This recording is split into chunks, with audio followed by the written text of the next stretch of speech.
Sölvi, það er 4-2 sigur niðurstaðan. Hver er bara svona þín sýn á leiknum? Bara fyrst og fremst virkilega sáttur með þennan sigur.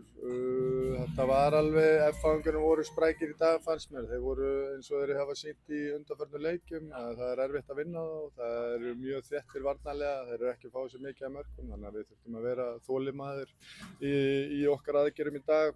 Reyna svona að færa þá hratt á milli kanta og reyna að teygja þeim til þess að slíta þennan þéttleika hjá þeim. Það tókst ágætlega í dag en að sama skapi þá enn og aftur erum við að leggja inn mörkum úr föstu leikatriðum sem við þurfum að gera betri. Það er óþarfi að hleypa liðum inn í leikina eða þannig að í gegnum föst leikatrið. Við erum mjög sterkir á þessu sviði þannig að það er svekkjandi að vera trekk í trekk að leggja inn mörkum. Þetta er orðið svona orðið held ég bara mental issue núna hjá okkur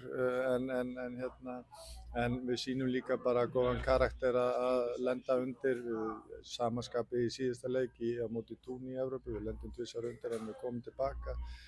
Það gleður mig mikið að sjá karakterinn í liðinu að við látum ekki svona slá okkur út af laginu og höldum bara áfram að spila okkar fótbolta og gerðum það vel á köflum í dag.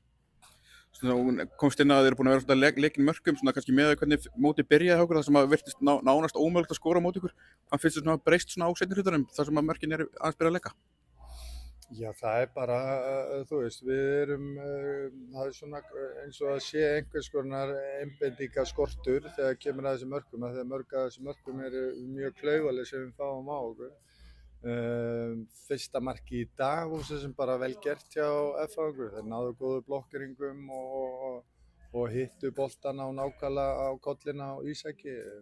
Þetta getum við alltaf gert betur þegar kemur að því en þetta er bara, þú veist, við erum að fá of mörg mörk á okkur og ég er búinn að vera að leita útskýringar af hverju það er. Ég vil ekki kenna álaginu það. Mér finnst það auðvelt. Við eigum bara að geta gert betur. Þetta er einhvers konar einbeitingarskortur sem á sér stað í þessum mörkum.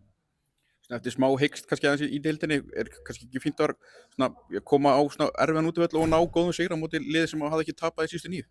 Jú, bara mjög sterk skilaboð sem við sendum líka bara með þessari frammistöðu og að koma á þennan útivöll og vinna bara mjög gott lið og lið sem er búin að vera að gera góða hluti.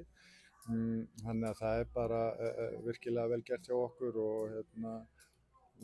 hrósa strákana fyrir líka bara hvernig þeir hvaða orkustig þeir komið með inn í leikinn og svona orkustig og þolinmæði og síðan að sjálfsögðu stuðningurinn sem við fáum upp í stúku er geggjaður. Þannig að þeir standa einhvern veginn alltaf fyrir sínu, þeir hvetja okkur áfram í þessari törn sem við erum núna í, þannig að það er virkilega vel gert á þeim líka.